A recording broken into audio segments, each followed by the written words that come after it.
찬양팀 감사합니다. 우리 사람을 판단할 때는 종합적으로 보아야 합니다. 사람은 동물이 아니기에 얼마나 세밀한 부분이 있는지 모릅니다. 어떤 한 면만을 집중적으로 보고 그 사람을 비판하기 시작하면 어느 한 사람도 걸리지 않을 수가 없습니다. 완벽한 사람이 어디 있습니까? 그리고 군중 심리를 따라가다 보면은 공동체가 얼마나 폭력적으로 변하는지 모릅니다. 그것도 가장 강한 어떤 사람들을 공격하는 것이 아니라 대부분의 경우에서는 공동체 안에서 가장 약한 존재들에 대해서 그 공동체와 사회가 얼마나 매정한지 모릅니다. 정말 매정하기 짝이 없습니다. 그래서 교회는 약한 사람들을 찾아가야 합니다. 그리고 약한 사람들을 보호해 주어야 합니다. 예수님은 사람을 단편적으로 보지 않으셨습니다. 한 간음한 여인이 사람들에게 붙잡혀 왔습니다. 모든 사람들은 돌을 들고 그 여자를 죽이려고 책망하기 시작합니다. 그리고 그녀가 범한 죄를 근거로 얼마나 쏘아붙이는지 곧 죽일 것처럼 사람들이 다 몰려왔습니다. 하지만 예수님은 그녀를 죽음에서 구해 주십니다.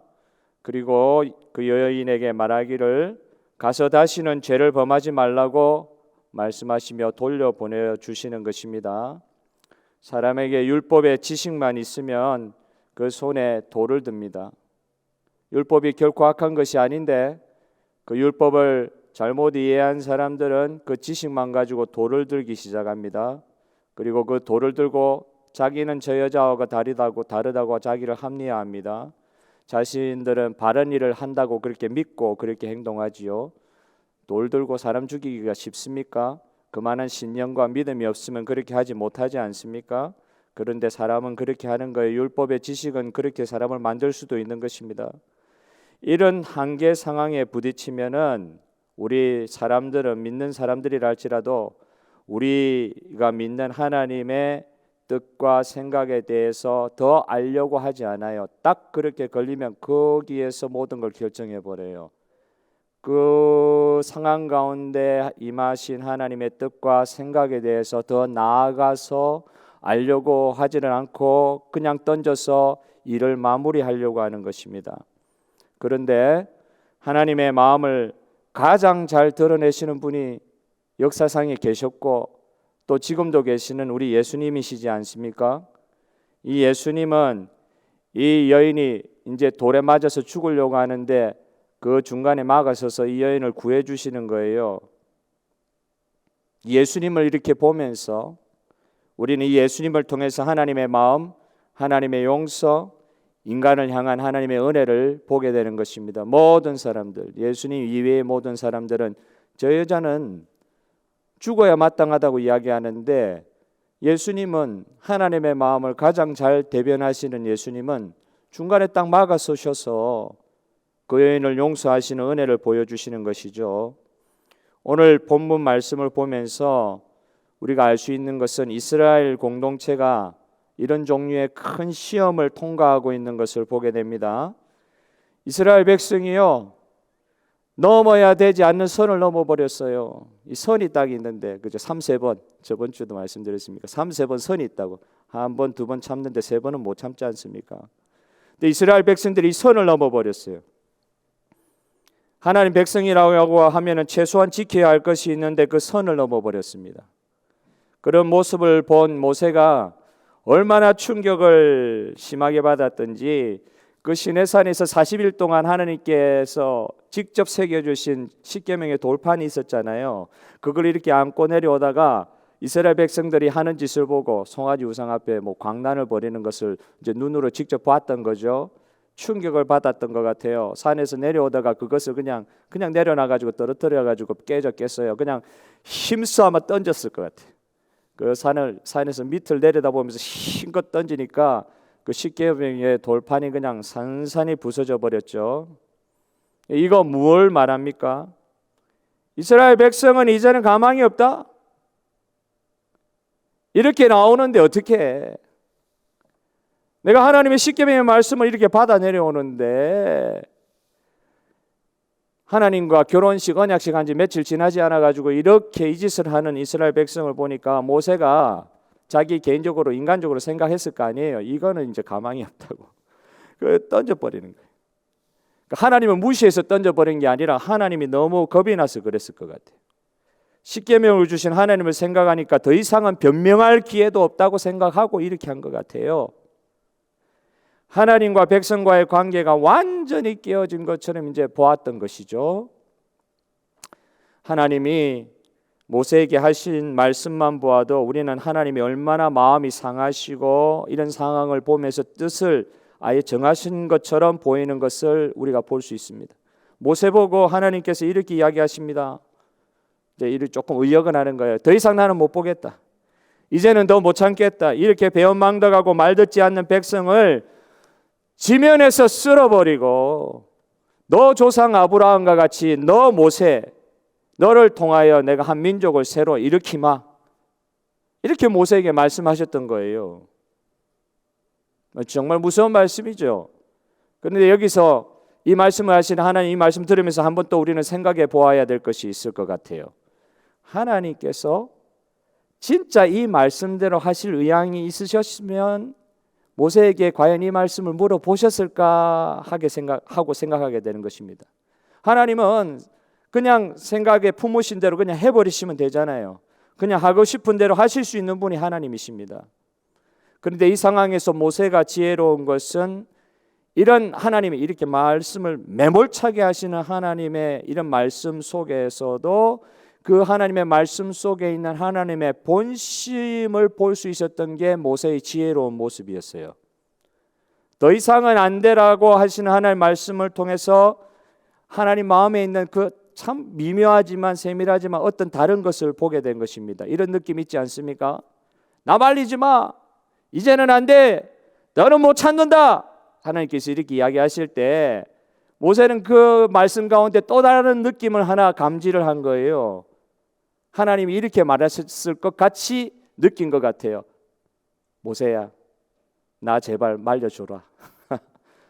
하나님께서 그렇게 말씀 안 하시지만 지금 모세가 하는 행동을 보면 이런 하나님의 마음을 캐치해서 말하는 것 같아요. 모세야, 나 좀 말려줘라. 하나님의 마음을 이제 본 거예요. 눈치챈 거예요. 하나님의 마음을. 모세는 하나님의 준엄한 심판의 말씀을 통해서 오히려 하나님의 속마음을 또 보고 있는 것입니다. 이스라엘의 한 집만 보면은 이것은 더 이상 가망이 없는 것입니다. 그런데도 하나님은 자신의 백성이 스스로 잘못했다고 하나님 앞에 아뢰면서 용서를 구하면서 돌아오는 것을 원하고 계신다는 것을 모세가 눈치챈 거예요. 사람을 다면적으로 보아야 된다고 말하지 않았습니까? 그러면 우리가 하나님의 형상으로 우리 사람이 하나님의 형상으로 만들어졌기 때문에 우리를 만드신 하나님도 다면적이시라는 걸 우리가 알아채야 되겠죠. 여기서 우리는 하나님의 공의, 하나님의 사랑을 동시에 보게 되는 거 아닙니까? 여러분, 하나님의 성품은 변개치 아니하시는 성품을 가지고 계신데 첫 번째 하나님의 공의의 이 측면에서 보면은요, 절대 죄를 아무것도 없는 것처럼 넘기실 수 없는 분이 하나님이시다. 죄 사함 받았다 그러는데 죄가 없어진 줄 알아요? 그런 건 없어요. 우리의 죄는 그대로 남아 있어요. 진홍같이 붉은 죄는 남아 있습니다.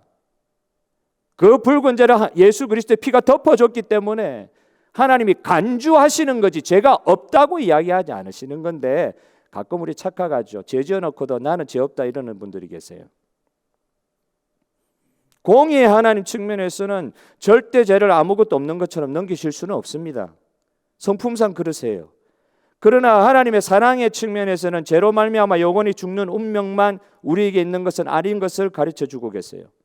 우리 하나님은 비록 우리가 죄를 지었다 할지라도 언제나 용서하실 준비가 되어 있으시고, 어떤 면에서 우리 자신도 우리를 몰라서 우리 자신이 아무것도 모르고 천방지축 날뛰는 사람들에게 오히려 용서받을 마음도 없고 아무 생각도 없이 천방지축인 우리에게 어머니의 마음으로 살짝 다가오셔가지고 용서받을 방법을 살짝 가르쳐 주시고 드러내놓고, 아버지의 부성이 있으니까, 매를 드는 아버지의 부성도 있으시니까 참 매맞기를 원치 아니하시는 그 아이를 바라보는 어머니의 마음으로 용서받은 방법도 살짝 가르쳐 주시고 그러시는 모습을 보는 거예요. 이 율배반이잖아요. 모순입니다. 사실은 일률적이지가 않아요.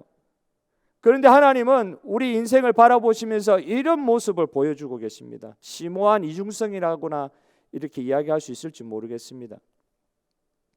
어제 본문에 이어서 오늘 본문에서도 하나님은 모세를 통해 이스라엘이 용서받을 방법을 오히려 가르쳐주고 계신 것을 보게 됩니다. 어제도 그랬지만 오늘도 그러신 거예요. 하나님이 말씀하십니다. 모세야, 내가 너의 조상 아브라함과 한 약속이 있기 때문에 이 이스라엘 백성을 가나안 땅으로 인도하기는 인도할 거야. 그리로 내가 보내줄 거야. 그렇게 하기 위해서 내가 사자를 보내줄게. 여기에 사자 앞에 더, 영어로 치면 정관사 더가 없어요. 그전에는 보면은 더 메신저, 더 메사야 이런 식으로 해서 사자 앞에 더라는 게 붙는단 말이에요. 근데 여기 더가 없어요. 이 말은 항상 역사의 중요한 시점에 나타났던 이위 대신 하나님, 성부 하나님, 성자 예수님, 성령 하나님 계신데 아직 예수님께서 성육신하지 않았을 때니까 그 이위로 계신 하나님의 사자, 그분을 이렇게 중요한 장면에 이렇게 보내시고 나타나시고 하셨는데 이번엔 그런 게 아니에요. 그냥 천사 보내주겠다는 거예요. 내가 가나안 땅에 들어가기는 해줄게. 그런데 나는 너희들과 이스라엘 백성들과 함께 가지 않으련다. 왜냐하면은 내가 이 백성들과 계속 함께 있으면 이들의 죄악으로 말미암아 이들을 진멸은 하려면 완전히 쓸어버린다, 없애버린다는 말입니다. 그 가나안 족속 진멸하라는 말과 같은 말이에요.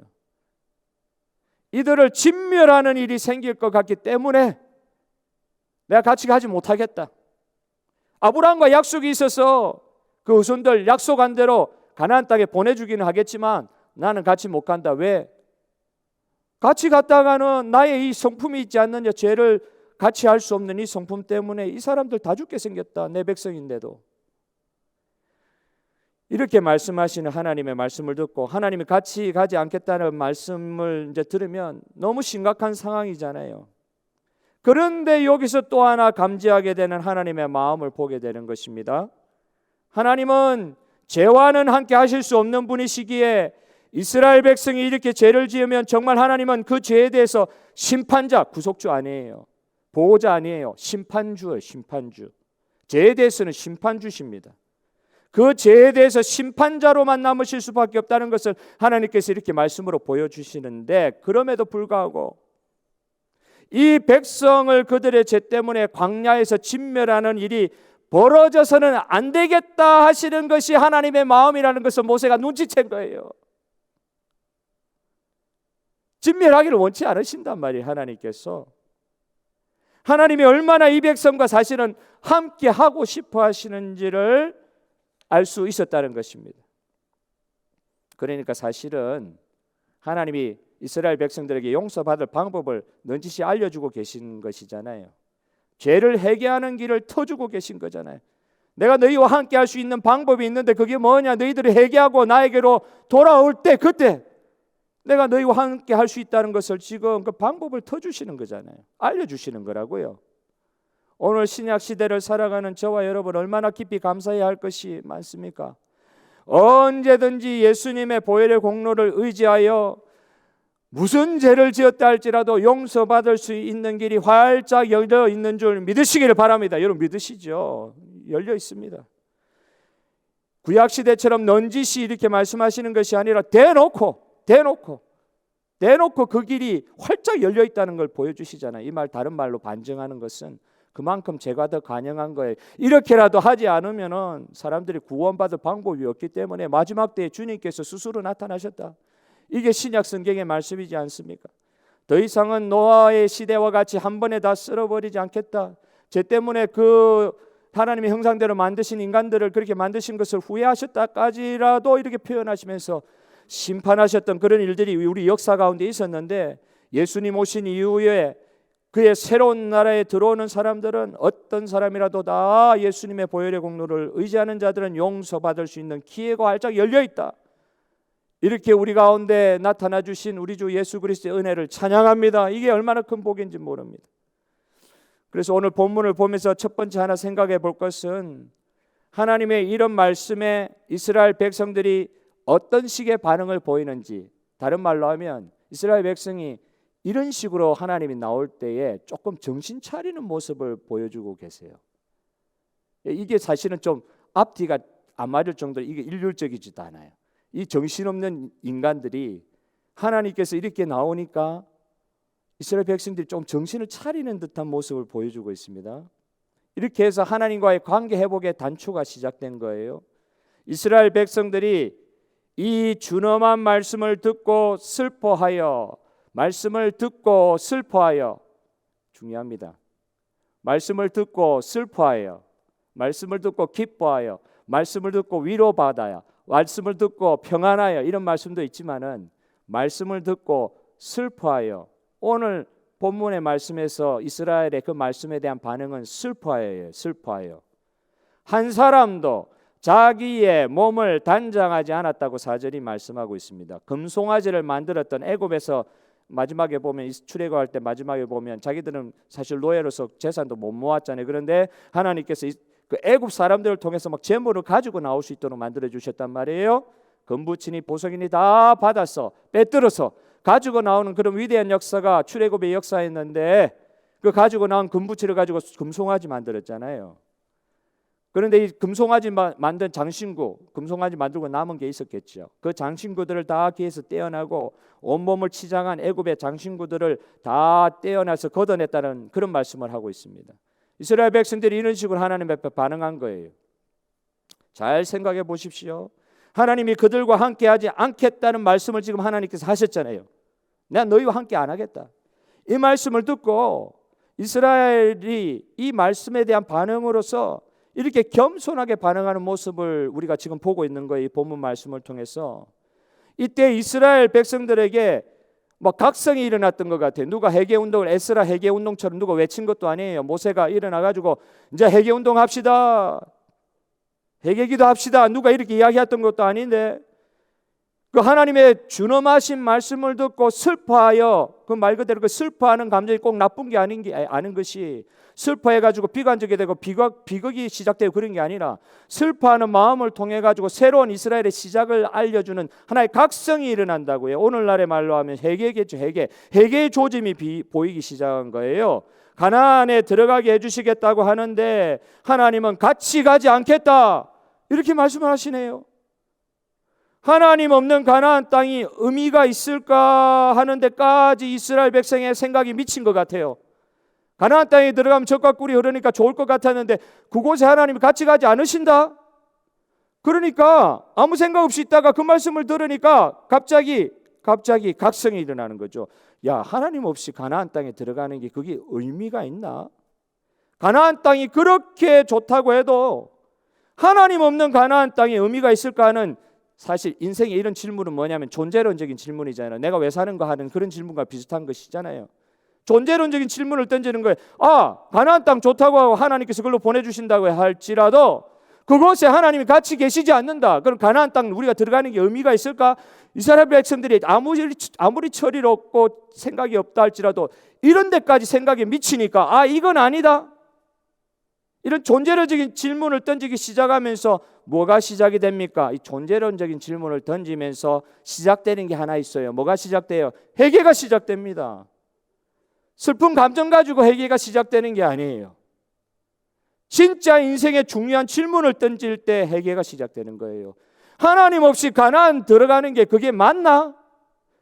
이러면서 하나님 안 가신다 그러니까 덜컥 겁이 나는 거예요. 슬픈 거예요. 그러면서 회개가 시작되는 것입니다. 삶의 본질적인 질문을 던지기 시작한 것입니다. 우리의 오늘날 모습도 마찬가지입니다. 이런 데까지 우리의 생각이 이르러야 하는 것을 하나님이 오늘 본문 말씀을 통해서 보여주고 계십니다. 하나님 없이 사는 것이 행복하다면 이게 이상하다는 거예요. 이스라엘 백성이, 하나님의 백성이 하나님 없이 사는데도 아무 문제 없어요. 거기다가 하나님 없이 사니까 더 재미있고 행복하다, 이런 데까지 이른다고 하면 이거 정말 이상하다는 거예요. 가나안 땅이 최종적인 삶의 목표이면 죄 짓는 인간은 하나님 없이도 가나안 땅에 살려고 할 것입니다. 그 말씀 미리 안 해주셨으면.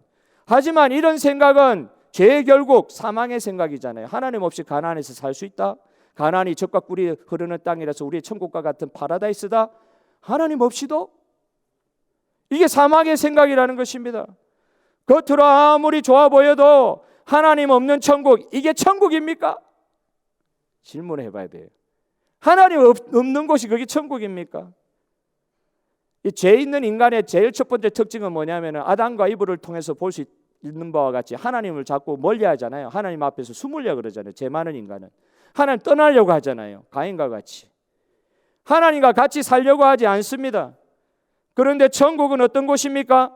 하나님이 계신 곳이지 않습니까? 여러분 믿습니까? 천국이 무슨 곳이 어떤 곳이라고요? 하나님 계신 곳이 천국이에요. 하나님 없는 곳이 천국이 아니에요. 쾌락만 있는 곳이 천국이다. 하나님 없이도요? 그 천국 아니에요. 천국은 어떤 곳입니까? 하나님 계신 곳이고 하나님과 함께 하려는 마음이 없는데 천국에 가고 싶다 이렇게 이야기하는 것 자체가 잘못됐다는 것이잖아요. 이것은 너무 잘못된 생각 아닙니까? 이렇게 따지면 천국은 어떤 곳입니까? 다시 한번 죄가 없는 곳이 천국이에요. 미안한 말씀인데 죄가 없는 곳이 천국입니다. 그런데 죄 많은 사람들은 지루한 천국을 견디지를 못한다고 이야기해요. 어디 이민 가가지고 선진국에 이민 간 사람들이 선진국에 가서 보니까 이 나라는 천국인데 지루하다. 한국은 지옥인데 재미있다. 뭐 이런 식으로 표현을 했다 그러는데 지루한 천국? 사람들이 죄인들은 견디지 못한다? 재미있는 천국에서 재미있는 천국이 아니죠. 재미있는 지옥에서 살고 싶다. 이런 식으로 철없이 이야기한다고 하면 이 지루한 천국, 재미있는 지옥이라는 말 자체가 얼마나 잘못된 말인지 모르고 그냥 하는 말이란 말이에요. 이런 생각에 물들어 있는 것 자체가 죄악의 사슬에 매여 있는 증거라고 볼 수도 있을 것입니다. 하나님 없는 천국에 가고 싶다? 이것은 사탄의 속임수입니다. 하나님도 안 계신데 그곳이 파라다이스의 천국이다? 그렇게 우리로 하여금 생각하게 하고 인정하게 하는 거, 이거 사탄의 속임수라는 거예요. 그리고 지옥이 없다고 가르치는 것도 사탄의 속임수입니다. 천국만 있고 죽고 나면 영혼은 소멸해버리고 지옥에는 안 간다. 구원받은 영혼만 천국에 간다. 지옥 가는 인생은 없다. 그렇게 가르치는 것도 사탄의 속임수예요. 지옥이 어떤 곳입니까? 하나님 안 계시는 곳이 지옥이란 말이에요. 하나님 안 계시는 곳이. 하나님 부재의 장소가 지옥입니다. 죄악에 오염되어 있으면 이 사실을 깨닫지 못하는데도 불구하고 이게 사실이에요. 하나님 없이도 행복하게 잘 살 수 있다고 사람들은 이야기합니다. 죽으면 끝이라고 이야기하면서 살 동안 죄에 대한 쾌락을 즐기며 사는 것이 인생의 가장 행복한 점이요, 이것이 좋은 셈법의 삶이라고 사탄이 이렇게 가르쳐 주는데도 아무 생각 없이 그것에 홀딱 넘어가서 그 생각을 하고 있는 거예요. 살 동안에 즐기자 그러는 거예요. 사랑하는 성도 여러분, 하나님과 동행하는 것이 저와 여러분의 성도의 최고의 행복인 것을 깨달아 알기를 원합니다. 우리로 하여금 깨닫게 하여 주시옵소서. 제발 허무하고 허탈한 것에 굴복되어서 진짜 천국이 뭐냐 말이에요. 진짜 행복이 뭐냐 말이에요. 하나님과 동행하는 것이 진짜 행복 아니냐고 세상 가운데 선포해야 될 우리들이 그걸 깨달아 알지 못하고 이렇게 흘러가는 대로 살 수는 없다는 것입니다. 제가 우리 가운데 있으면은 우리는 우리의 성향은 자꾸 하나님 없는 것으로 자꾸 가려고 하는 거예요. 이건 당연해요. 제가 그렇게 우리를 만듭니다. 이것이 잘못된 생각이라는 존재론적인 질문. 아까 이스라엘 백성들이 하나님이 안 계신, 하나님이 우리와 같이 안 가시는 가나안 땅에 우리가 가면 뭐하냐 하는 존재론적인 질문이 이스라엘 백성들로 하여금 회개에 이르게 한 것처럼 저와 여러분에게도 이런 생각, 이런 잘못된 생각들에 대한 존재론적인 질문이 우리를 회개의 자리로 이끌게 하시는 주님을 믿으시기를 바랍니다. 회개해야 될 때 회개해야 됩니다. 죄를 회개해야 살 수가 있는 것인데 회개를 안 하려고 그런단 말이에요. 대충 얼버무린단 말입니다. 죄가 그냥 없어지면 없어지는 것으로 알고 있단 말이에요. 그런데 하나님은 죄 있는 곳에 우리 같이 하시지 못하잖아요. 하나님은 성품상 그렇게 하시지 못한다고요. 하나님과 함께 사는 곳이 천국입니다. 이것에 대해서 여러분 쏘으면 안 됩니다. 죄를 통해서 천국에 들어갈 수는 없습니다. 천국에 들어갈 수 있는 유일한 길, 죄 용서를 통해서 천국에 들어갈 수 있는 줄 믿으시기를 바랍니다. 하나님은 우리로 하여금 죄를 회개하고 돌이키기를 원하시는 거예요. 그런데 그의 형상으로 만들어진 인간이 하나님이 주신 자유를 죄를 짓는데 잘못 사용하고 있는 것이잖아요. 최초에 우리 조상들이 그렇게 잘못을 저질렀듯이 오늘 저와 여러분도 똑같은 죄를 짓고 있는지 모르겠습니다. 오늘 본문에서 하나님의 우리 인생, 죄 많은 인생에 향한 이 접근 방식을 한번 보십시오. 하나님은 인간으로 하여금 죄악된 본성을 망각하지 않게 만들고 계시는 거예요. 죄를 지었는데도 죄에 대해서 아무 생각이 없이 그냥 지나가려고 하는 그것을 하나님께서 딱 막고 계세요. 지은 죄에 대해서 돌이키게 하시지 그걸 잊어버리게 하시는 게 아니에요. 여러분, 하나님은 이런 식으로 우리에게 접근하십니다. 인간의 이런 죄악에 대한 임박한 심판이 있음을 생생하게 보여주시잖아요. 내 안 간다. 내 너희와 안 간다. 당장 일어날 일인 것처럼 말씀하시잖아요. 생생하게 보여주신다고요. 죄에 대해서는 임박한 심판이 있다는 것을 하나님께서 뛰어넘어가지 않으세요. 듣기 싫다고 해가지고 말씀 안 하지 않으세요. 직접 말씀하시는 거예요. 임박한 심판이 있는데도 그럼에도 불구하고 결국은 하나님의 백성이기 때문에 모든 것이 그냥 나는 그래도 하나님 백성이니까 모든 것이 결국은 바른 방향으로 흘러갈 것이라는 그런 무책임하고 불투명하고 애매모호한 생각을 하도록 만들지 않으신다는 겁니다. 잘 되겠지. 죄는 죄고 내가 하나님 백성이니까 어쨌든 하나님의 약속대로 나를 인도해 주시겠지. 이 애매모호한 생각 이렇게 갇혀가지고는 이런 생각하다 보면 죄에 대한 감각도 없고요. 회개할 마음도 안 생기는 거예요. 회개에 대해서 임박한 심판에 대한 두려움도 없어요. 그냥 사랑의 하나님만 붙들고 싶은 거예요. 맞습니다. 하나님은 사랑의 하나님입니다. 하나님의 속마음이 설령 그렇다고 하실지라도 하나님께서는 이 상황 가운데 자비와 사랑만을 보여주시면서 죄 지은 인간이 스스로 회개하도록 하지 않으시면서 그렇게 놔두지 않으시는 거예요. 만약에 그냥 나는 사랑과 자비의 하나님이시니라, 내 이미 용서했다, 됐다, 그냥 돌아와라, 회개의 과정 거치지도 않고 이렇게 만약에 하나님께서 그의 백성들을 그런 식으로 그냥 어린애 있잖아요. 할아버지 수염 땡기는 정말 버릇없는 어린애와 같이 하나님께서 그들을 그렇게 다루어 버리시면 이게 뭐냐, 이게 버린 자식과 마찬가지다. 그러니까 아이들 훈육 없이 키우는 것은 사실 책임 없는 부모의 참 잘못된 점이죠. 사랑 때문에 나는 이렇게 키울 수밖에 없다 그러는데 진짜 사랑하면 그렇게 안 한다는 거예요. 진짜 사랑하면 자기 하고 싶은 대로 놔둬버리는 그게 사랑이 아니라는 거죠. 죄를 지은 인간이 회개하지 않도록 그냥 그냥 던져버려 두신다고 하면 이건 자식이 아닌 거예요. 로마서 1장을 통해서 얼마나 하나님께서 극명하게 이 사실을 우리에게 보여주시는지 모릅니다. 하나님이 그들을 마음의 정욕대로 더러움에 내버려 두사 그들을 부끄러운 욕심에 내버려 두셨으니 그들의 마음에 하나님 두기를 싫어하며 하나님께서 그들을 그 상실한 마음대로 내버려 두사 계속 내버려 두사 1장이 계속 그러고 계시는 거예요. 그리고 나서 2장에 뭐라고 말씀하시는지 아세요? 이제 1장만 읽고 이렇게 끝나버리면 정말 희망이 없고 소망이 없는데 2장에 이렇게 딱 말씀하시는 거예요. 갑자기 하나님께서 하나님의 인자하심 사랑은 너를 인도하여 회개하게 하실 것이다. 이게 복음이에요. 너를 사랑하여 무조건 구원해 줄게 이렇게 말씀하지 않고 내버려 두겠다. 버려준 자식은 내 자식 아니기 때문에 내버려 둔다 이렇게 반복하시다가 2장에 내 자식은 이러면서 내가 사랑한다 이렇게 말씀하시는 게 아니라 나의 인자하심, 나의 자식을 대한 사랑은 너를 내 자식을 인도하여 회개하게 하실 것이다. 이게 하나님의 복음의 말씀인 줄 믿으시기를 바랍니다. 하나님의 우리를 향한 사랑은 우리가 하고 싶은 대로 죄된 인간의 본성대로 그냥 살도록 놔두었다가 내버려 두게 하심이 아니라 회개케 하심인 줄 여러분 믿으시기를 바라요. 진짜 하나님 사랑이 뭐냐? 우리로 하여금 우리 죄를 회개하게 되는 그 단계에 가게 하시는 게 이 하나님 사랑이다. 회개 없이 어떻게 하나님 사랑을 깨달을 수가 있어요?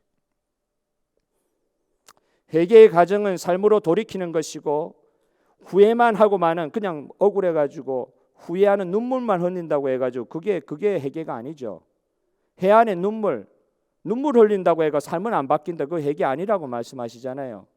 그냥 눈물 흘리는 건 감정 싸움인 거죠. 감정의 소모인 거죠. 어떤 면에서는 진정한 회개가 없을 때 눈물 흘리는 것은 회개가 결코 쉽지는 않은 것을 알려주십니다. 그러나 이러한 회개가 하나님 사랑의 표현이고 그에 따른 은혜의 반응인 것을 꼭 우리가 기억해야 될 것입니다. 하고 싶은 대로 살면 하나님의 버리심은 어떤 면에서 증가하는 것이다. 내 하고 싶은 대로 다 사는데 아무 일도 일어나지 않는다. 하나님 보실 때 부끄러운 일만 하고 사는데 아무 일도 일어나지 않는다. 하나님 자비로우신 하나님 은혜입니다. 이렇게만 생각할 수 없다는 것입니다. 여러분, 사랑하는 성도 여러분, 하나님의 뜻을 깨달아 회개하는 데까지 이르면 이것이 사는 길인 줄 믿으시기를 바랍니다. 하나님은 우리를 사랑하시기 때문에 우리로 하여금 회개의 눈물을 흘리게 하는 데까지 우리를 인도하시는 거예요. 그리고 그 회개의 눈물을 통해서 영원히 우리와 함께 살고 거하기를 원하시는 하나님의 마음을 볼 수 있는 저와 여러분 되기를 주님의 이름으로 축복합니다. 회개할 수 있는 자에 이르는 게 가장 큰 축복 중에 하나입니다. 둘째로 생각해 볼 것은 하나님과 이스라엘 백성과의 만남이 결국 이루어내는 인간 회복의 아름다운 이런 장면을 오늘 본문을 통해서 볼 수가 있어요. 하나님과 만남을 통해서 인간은 회복될 수 있다는 것을 오늘 본문은 보여주고 계세요. 누구를 만날 때 이 일이 돼요? 언제 회복이 돼요? 하나님을 만날 때 회복이 일어난단 말이에요. 하나님 만날 때. 하나님은 오늘 본문 후반절을 통해서 하나님과 만남의 장소, 하나님과의 만남의 장소 미리 10장 뭐 이렇게 길게 거쳐가지고 앞으로 하나님께서 거하신 임재의 장소 성막에 대해서 설계도를 다 보여주셨음에도 불구하고 시내산 위에서 모세가 그걸 다 받았음에도 불구하고 사실 십계명 돌판 깨지면서 이 꿈도 다 사라진 거 아닌가? 그 정도로 어려운 상황이잖아요. 그런데 여기서 하나님께서 어떤 것을 보여주고 계시냐면 아직 성막을 이스라엘 백성 그 정중앙에 위치시키지 않으실 때, 아직 만들지 않으셨을 때, 설계도만 주어졌을 때, 이렇게 이스라엘 백성들이 큰 범죄를 하였을 때 하나님과 이 모세의 만남의 장소, 백성의 만남의 장소, 아직 대제사장들이나 제사장들이 위임을 받지 못한 상태니까 결국 모세를 통해서 하나님의 음성을 듣고 하나님 만나는 것들을 대리하게 되는데 그 모세가 어디에 진을 치게 하냐면은 진 안에 치지 않고 진 바깥에 치게 하시는 거예요. 이스라엘 백성이 있는 그 진 안에 치지 않고 진 바깥에 치게 하시는 거예요. 설계도는 분명히 그렇지 않아요. 진 안에 있게 돼 있어요. 여러분 이건 무엇을 상징합니까? 이 하나님과의 만남, 인간과 하나님의 만남을 상징하는 이 회막, The Tent of Meeting, 그러니까 미팅의 장소, 만남의 장소인 이 회막은 이스라엘 진 바깥에 쳤다는 것이 우리에게 알려주는 것이 많은데, 첫 번째 하나님이 임재하시는 장소, 하나님이 인간과 만나는 장소, The Tent of Meeting, 이 회막은 절대 제약 가운데 있을 수 없음을 보여주고 계시잖아요. 이런 제약 가운데 하나님과의 인간의 만남이 있을 수가 없다. 제약의 장소에서 벗어난 곳에 하나님의 임재가 있고 하나님의 감동이 있고 하나님의 영감이 그 가운데 임하시고, 사울이 악령에 시달릴 때 하나님의 영이 다윗의 그 하나님께 찬송할 때 하나님 영이 임할 때 그 악령이 떠나갔던 것처럼, 근데 악령을 더 자극해가지고 뭐 창도 들고 던지기도 하고 그랬지만은 결국은 뭐냐, 하나님의 영이 임할 때 악령이 떠나가는 거거든요. 죄가 있는 곳에 하나님의 영광과 감동이 있을 수가 없습니다. 오히려 하나님의 임재, 하나님의 영감이 있는 곳에서 죄악과 악한 것들이 떠나가는 줄 믿습니다. 떠나가는 줄 믿습니다. 하나님 영이 임하시면 악한 것이 떠나간다고요. 수많은 죄악과 귀신의 공격으로 피폐해질 대로 피폐해진 이 여인, 이 돌 맞아 죽을 직전에 있는 이 여인에게 예수님은 악한 것들이 그 여인에게서 나가도록 만들어 주시는 거예요. 7 귀신 걸렸던 막달라 마리아 귀신을 쫓아내버려 주시는 거예요. 이 여인들이 예수님을 만남으로 말미암아 온전하고 깨끗함으로 회복된 줄 믿으시기를 바랍니다. 여러분 진짜 주님을 만날 때 악령이 떠나는 것입니다. 해막을 진 밖으로 옮기신다는 것은 이스라엘을 떠나겠다는 말씀은 아니세요. 이스라엘 백성, 진중에 있는 이스라엘 백성들이 모세가 요수아와 같이 나가서 A형 텐트, 조그만 텐트겠죠. 그 텐트 치는 걸 이제 보고 있는 건데, 진 바깥에 하나님께서 그걸 만드신다 할지라도 이것이 내가 너희들 떠나겠다 말씀이 아닌 거는 또 이제 캐치를 해야 되는 거예요. 오히려 이스라엘 진을, 그 범죄로 말미암아 더럽혀진 이스라엘의 진을 깨끗게 하시려는 하나님의 특별한 은혜의 섭리를 이것이 보여주고 있다. 이렇게 텐트를 만드니까 누가 시킨 것도 아닌데 7절에 보니까 하나님을 앙모하는 자들, 이런 앙모하는 자 참 단어 좋지요. 그냥 계시려니 하고 하는 게 아니고요, 마음의 중심에서부터 주님을 붙들려고 하는, 꽉 붙들려고 하는, 앙모하는 마음으로. 하나님을 앙모하는 자들은 다 진 바깥 회막으로 나아가더라, 이런 표현이 있어요. 누가 시킨 것도 아닌데. 이스라엘 백성들 가운데 거룩한 회개와 부흥의 불길이 임하기 시작한 것을 보여주고 계십니다. 누가 시킨 게 아니에요. 회개의 자리에까지 이르다 보니까 그 회개의 마음을 통해서 하나님을 앙망하는 마음들이 이스라엘 백성들 가운데 터져나오기 시작한 것입니다. 범죄한 사람들도 있었지만 그 가운데 죄로 말미암아 더럽혀진 자신의 모습을 보면서 철저히 눈물을 흘리며 하나님 앞에 나아가고자 하는 사람들이 일어나기 시작한 것입니다. 백성들이 모세가 해막에 나아갈 때 다 일어나 자기 장막에서, 자기가 죄 있는 모습으로 하나님 앞에 나갈 수 없으니까 자기가 거하는 장막에서 모세가 그 바깥, 진 바깥에 친 해막으로 하나님께 나아가는 모습을 보면서 모세가 그 해막 안으로 들어가는 그 끝까지 물끄러미 이렇게 쳐다보고 있는 거예요. 모세가 해막에 들어가기까지 바라보았다. 8절. 하나님의 거룩하심에 대한 기대와 사모함이 그들의 심령 가운데 회개로 말미암아 불일 듯 일어나기 시작한 것입니다. 금송아지 앞에서 광란의 밤을 보내던 이스라엘 백성에게서는 상상할 수 없었던 일들이 일어나고 있는 것입니다. 그러나 그게 누가 시끄럽게 요란하게 해가지고 일어난 일이 아니라 성령께서 하시는 일이 이러시죠. 아주 조용하면서도 그러나 급격히 성령이 하시는 일은 사람의 마음을 바꾸시는 일이시더라고요. 누가 시킨 것도 아닌데 목사가 자꾸 하시라고 이렇게 이야기한 것도 아니란 말이에요. 그냥 하나님 앞에서 회개의 영이 부어지고 성령께서 마음을 변화시키셔서 정말 자발적인 경외심과 기대감이 이스라엘 백성에게 나온 것을 이 본문은 보여주고 있습니다. 그런 느낌 있지 않습니까? 물끄러미 쳐다봤다 그랬잖아요. 물끄러미, 모세가 해막 안으로 들어가는 걸 감히 가까이 갈 수가 없어서 먼 발치에서 그분의 움직임이라도, 잠시 그분의 움직임이라도 보고 싶은 그런 느낌 있지 않습니까? 너무 어미하고 너무 장엄하고 너무 거룩하셔서 차마 그분을 붙들 수가 없는 거예요. 가까이 가지는 못하겠는 거예요. 너무 거룩하셔가지고 평생 혈류병으로 사람들에게 버림당한 삶을 산 여인이 차마 예수님의 몸을 터치하지는 못해가지고요, 그의 옷자락이라도 만지려고 필사적으로 군중을 헤치고 나갔던 모습을 말씀을 통해서 상상해 봅니다. 패션 오브 크라이스트, 그 영화 중에 이 장면이 나왔는지 모르겠는데 포스터를 옛날에 한 거 하나 본 적이 있는데 그 가슴이 내려앉았어요. 그 모습을 보면서 돌에 맞아 죽을 뻔한 한 여자가요, 죽은 듯이 엎드려가지고 완전히 땅에 엎드려가 얼굴도 못 들고 땅에 얼굴 붙이고 예수님의 발에, 발도 못 대는 거예요. 예수님의 피부에 손 감이 못 대는 거예요. 신발에 자신이 한쪽 손을 대고 있는 장면. 그래서 얼굴은 못 들고 이런. 그거 보면서 가슴이 무너지더라고요. 예수님을 차마 쳐다볼 수 없는 것입니다.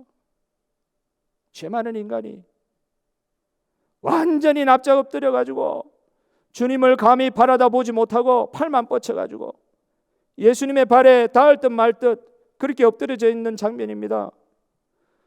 누가복음에서 나타나는 바 마치 세리가 멀리 서서 바리새인들은 딱 나와가지고 당당하게 하나님 하시려면 하시고 이런 식으로 당당하게 난 죄 안 지었으니까 이런 식으로 당당하게 기도하는 모습을 딱 비교하면서 그와 반대로 세리는 어떻게 하느냐? 멀리 서서 감히 눈을 들어 하늘을 쳐다보지도 못하고 다만 가슴을 치며 이르되 하나님이여 불쌍히 여기소서 나는 죄인으로서이다 하고 엎드려 기도하는 장면을 상상하게 되는 것입니다. 이스라엘 백성들이 모세가 해막에 하나님 만나러 가는 모습을 멀찍이서 쳐다보면서 경외하면서 쳐다보는 거예요. 떼제 공동체라는 것이 유럽에 어디 있는가 본데 저는 안 가봐서 모르겠어요. 그런데 어느 화면을 내가 보면서 벌써 20년 전 이야기입니다. 떼제 공동체라는 것에서 어떤 수산지 거기에 공동체의 한 일원이 기도하는 모습을 본 적이 있는데 그냥 무릎을 꿇고 이렇게 기도하는 정도가 아니라요. 어떻게 기도하냐면 완전히 이런 바닥에 엎드리더라고요. 엎드려가지고 고개 이렇게 해가지고 팔을 이렇게 뻗더라고요. 그리고 이렇게 기도도 하더라고요. 완전히 누워가지고 이렇게 하늘을 바라보고 눕는 게 아니라 엎드려가지고. 그때 저도 좀 적잖이 충격받았어요. 최고의 기도의 그 경외하는 기도의 표현, 무릎 꿇고 낙타 무릎 같이 기도하다 이 정도 알았는데 완전히 바짝 엎드려가지고 흡사 그 돌 맞아 죽은 여인 그 포스터에 나온 것처럼 손을 이렇게 하고는.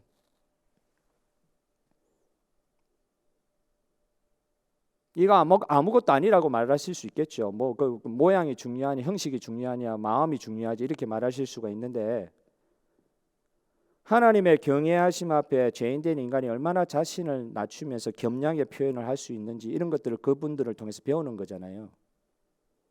그것도 사람들 보이려고 하면 그건 외식이고 더 큰 제약이지만 누구도 없는 그 조용한 그 수도원 그 조용한 한 구석텅이에서 그렇게 기도하는 사람의 모습을 보았다는 것이죠. 이스라엘 백성들 가운데 있었던 거룩한 이 죄를 범하였지만 회개를 통과하면서 나타났던 이스라엘 백성들에게 있었던 그 거룩한 경외심과 회개와 부흥의 장면이 정말 저와 여러분 오늘 이 시대를 살아가는 저와 여러분에게도 같은 사모함으로 다가왔으면 좋겠습니다. 모세가 해막에 있을 때 구름 기둥이 해막문에 내려 여호와께서 모세와 말씀하셨다고 했습니다. 그런데 이스라엘 백성들이 이 장면을 저 멀리 진중에서 바라다보면서 각기 장막문에서 예배하였다고 또 말씀하고 있지요. 누가 시킨 것이 아닌데도 멀리 옮겨진 진 바깥으로 옮겨진 거룩한 하나님의 임재의 장소를 바라보기만 하면서도 예배했다는 것입니다. 멀리서 바라보면서라도 예배했다는 것입니다. 이런 경외감이 예배를 참된 예배를 가능하게 하는 거 아니겠습니까? 진 밖에 있는 해막을 바라보기만 하면서도 그곳에 계시는 임재하시는 하나님을 바라다보면서 경외심으로 엎드리고 싶은 마음이 생기지 않으십니까? 오늘 말씀 마무리하면서 참 사모하게 하는 말씀을 보게 됩니다. 11절에 사람이 자기의 친구와 이야기한 같이 여호와께서는 모세와 대면하여 말씀하시다. 대면하여 말씀하시다. 얼굴과 얼굴을 맞대어서 이야기하는 것이 대면하는 것이잖아요. 물론 하나님의 얼굴을 모세가 직접 보았다는 말은 아닙니다. 지금 이 시대 우리는 코로나로 인해 가지고 참 대면하는 관계를 맺을 수가 없어서 비대면의 상황에서 우리 이미 여러 달 지나오면서 이 비대면의 상황을 대면의 상황과 같이 그렇게 꿈꾸면서 우리가 지금까지 지내오고 있는데 여러분 하나님의 임재 가운데 하나님과 직접 대화하는 모세의 모습을 보면서 이스라엘 백성은 그것을 멀리서 바라보고서라도 예배한다고 했을 때 오늘 저와 여러분이 살아가고 있는 예수 그리스도 이후의 신약 시대의 성도들이 얼마나 행복한지 우리가 알아야 되지 않겠습니까? 우리는요 말씀 앞에 항상 나갈 수가 있어요. 항상 계시는 하나님의 말씀 앞에 오늘 저와 여러분 이렇게 또 서 있지 않습니까? 하나님과의 만남이 없으면 인간은 소외됩니다. 아무리 많은 인간관계 속에서도 인간은 외롭게 되어 있어요. 아무리 바쁘게 산다 할지라도 인생의 의미를 찾지 못합니다. 수십 년간 피부를 맞대고 살았던 부부도 사실 잘 모르는 경우가 많아요. 인간은 하나님을 만나야 외롭지 않는 줄 믿으시기를 바랍니다. 오늘 말씀 안에서 하나님과의 만남을 기대하며 간절히 소망하게 되는 그런 소망, 앙망함이 우리 가운데 솟아나기를 주님의 이름으로 축복합니다. 회개를 통과하면서 예수님으로 불치의 병들이 나음을 믿으시기를 바랍니다. 회개를 통하여 주님 앞에 나아갈 때 이런 일들이 일어나는 줄 믿으시기를 바랍니다. 회개를 통하여 하나님을 앙망할 때 불신앙의 뜨거운 신앙으로 회복되는 일이 있을 줄 믿습니다. 희미한 하나님의 말씀이 정밀하고 확실한 말씀으로 우리 삶 가운데 체험되게 하여 주실 줄 믿습니다. 막혀있는 관계의 담이 뜨거운 사랑의 포옹으로 변화되게 되는 기적의 역사도 일어나게 될 줄로 믿습니다. 무관심이 사랑의 관심으로 변화되고 냉랭한 우리 가슴에 뜨거운 회개의 눈물이 가득 차게 되는 은혜의 회복들이 우리 삶 가운데 일어나게 되실 줄 믿습니다. 오늘 그런 축복이 우리 가운데 임하게 하실 주님의 마음을 우리가 쳐다보며 하나님을 앙망하는 시간이 되기를 바랍니다. 한 찬송이 있습니다. 감히 내가 당신께 간다고 이야기할 수가 없어요. 주님, 내가 스스로 주님께 가까이 나간다고 할 수가 없어요. 내가 걸어서 당신께 가까이 간다고 감히 말할 수도 없습니다. 주께 가까이 가고는 싶은데 나는 스스로 감히 갈 수가 없습니다. 제발 나를 당신께 가까이 이끌어 주시기만 하옵소서. 목이 마릅니다. 당신과의 만남이 회복되었으면 좋겠습니다. 당신의 임재가 필요합니다. 주를 부르는데 감히 나는 가까이 주님께 나아갈 수가 없습니다. 그러나 저는 주님의 옷자락이라도 붙들고 싶습니다. 주님께서 나를 만져주시옵소서. 다 같이 주께 가까이 찬송하고 기도의 자리에 나가겠습니다.